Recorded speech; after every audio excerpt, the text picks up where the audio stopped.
ये बाबा साहब भीमराव अंबेडकर जी का जो संविधान है, ये हमारी ढाल है, हमारी संजीवनी है। जनता पार्टी अपनी नाकामी छिपाने के लिए बहुत सारे फैसले लेती है। ये अयोध्या हारे हैं, तब से ये और कम्युनल होते चले जा रहे हैं। राम जी या सुमन जी के साथ कोई घटना होती है या समाजवादी पार्टी के नेता के ऊपर किसी तरह की कोई घटना होती है, तो उसके लिए जिम्मेदार कोई दूसरा नहीं, मुख्यमंत्री खुद जिम्मेदार होंगे। घूम रही है, ये उसी तरह की सेना है जो हिटलर ने कभी ट्रूपर्स बनाए थे। हिटलर ने जो ट्रूपर्स बनाए थे, उसी तरह की सेना घूम रही है। अगर कोई घटना घटती है तो उसके लिए मुख्यमंत्री खुद जिम्मेदार होंगे। नमस्कार। अब उत्तर प्रदेश की राजनीति में सियासत का तड़का लग चुका है, क्योंकि विधानसभा की चुनाव नजदीक है। कल समाजवादी पार्टी के राष्ट्रीय अध्यक्ष अखिलेश यादव ने योगी आदित्यनाथ पर कुछ ऐसे हमले बोले जो सीधे सीधे विवाद को जन्म देते हैं और ये बताते हैं कि आखिर 2027 के चुनाव में क्या होगा। और ये बयान कोई मामूली बयान नहीं था, ये सीधे सीधे उत्तर प्रदेश की भारतीय जनता पार्टी और प्रशासन को चेतावनी देने वाला बयान। सबसे पहले तो अखिलेश यादव ने कल अपने प्रेस कॉन्फ्रेंस में सीधे और साफ शब्दों में कहा कि अगर रामजी सुमन के साथ कुछ भी होता है तो उसके जिम्मेदार खुद मुख्यमंत्री योगी आदित्यनाथ होंगे। आखिर क्यों? क्योंकि अखिलेश यादव कहना था कि जिन लोगों ने यह हरकत की उसके पीछे खुद सीएम योगी आदित्यनाथ का हाथ, यानी आरोप सीधे सीधे सत्ता के शीर्ष पर और उत्तर प्रदेश के मुखिया पर लगाते हैं। और हाँ, कल जब उन्होंने प्रेस कॉन्फ्रेंस की जिसमें बात कल सिर्फ राजनीति तक सीमित नहीं रही, अखिलेश यादव ने इसे जात तक से जोड़ दिया। उनका कहना था कि इस पूरी घटना में एक जातिगत एंगल है और साथ में यह भी इल्जाम लगाया कि योगी आदित्यनाथ ने हिडन अंडरग्राउंड फोर्स तैयार कर रखी है। उनका यह भी कहना था कि योगी सरकार ने छिपी हुई फोर्स बना रखी है जो हमेशा भारतीय जनता पार्टी के इशारे पर काम करती है। ऐसा लगता है कि अखिलेश यादव का यह हमला कल करने से सहना पड़ता है। अब जरा गौर करिए कि अखिलेश यादव ने सिर्फ छोटे मोटे बयान नहीं दिए, उन्होंने योगी आदित्यनाथ की तुलना हिटलर से कर।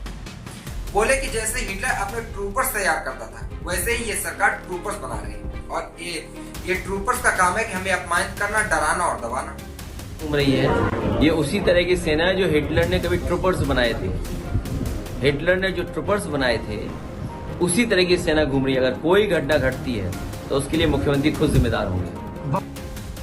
अखिलेश यादव ने कल एक और बड़ी बात कही और कहा कि सीएम एक बड़े आईएएस अधिकारी, अवनीश अवस्थी और एक खास अखबार, ये तीनों मिलकर हमारे खिलाफ साजिश करते हैं।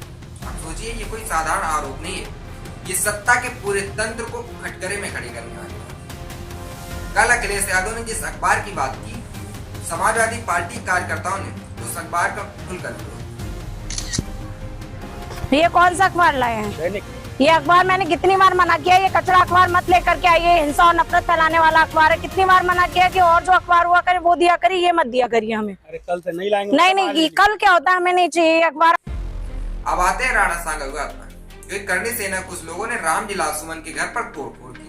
वजह थी कि रामजी सुमन ने राणा सांगा को गद्दार कह दिया था। अब इस पर अखिलेश यादव कहना था कि यह सब सीएम की मिलीभगत से हो रहा है और इसमें सीधे जात का कार्ड खेला जा रहा है, मतलब राजपूत बनाम दलित उत्तर प्रदेश में किया जा रहा है। क्योंकि रामजी सुमन दलित हैं और जिनको उन्होंने गद्दार कहा वो राजपूत हैं, तो राजपूत के समाज के लोगों में गुस्सा है, इसलिए वो एक दलित को दबाना चाहते हैं। और फिर अखिलेश यादव ने प्रयागराज की दरगाह वाली घटना पर बात की। उनका दावा है कि इस घटना को अंजाम देने वाला कोई और नहीं बल्कि खुद योगी आदित्यनाथ की जात के और सरकार, पुलिस, एसपी, कमिश्नर सब कोई मिले, क्योंकि कुछ कोई बोल नहीं रहा है और ये सब कुछ सत्ता के इशारे पर किया गया है। अखिलेश यादव सरकार पर गंभीर आरोप लगाते हुए कहा कि ये सरकार असली मुद्दों से जनता का ध्यान भटकाने के लिए ऐसी घटनाएं करवा रही है।